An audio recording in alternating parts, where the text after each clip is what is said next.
Carter, and this is my DK bike check. I got stock handlebars with some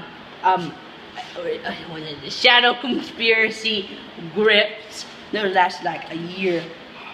Colony bar ends.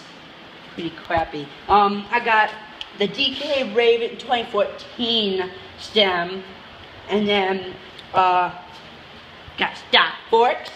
I got the Stone Thermalite pedals. Yeah. Those Box pegs. sticker. Those are pegs. Oh, whatever. And then I got DK bicycles, pedals, and then I got stock cranks. I got the premium North Star, and then I got the KMC weight chain. Then I got the Primo metal hub guard, not the plastic. I got the Z Sport one. The hub guard. It's pretty gnarly. Here's my thermalite pedal. Outright brakeless. And I got a couple of dance comp stickers, some stolen bike stickers. Got this Neff one too. That's my bike check, dog. Ah!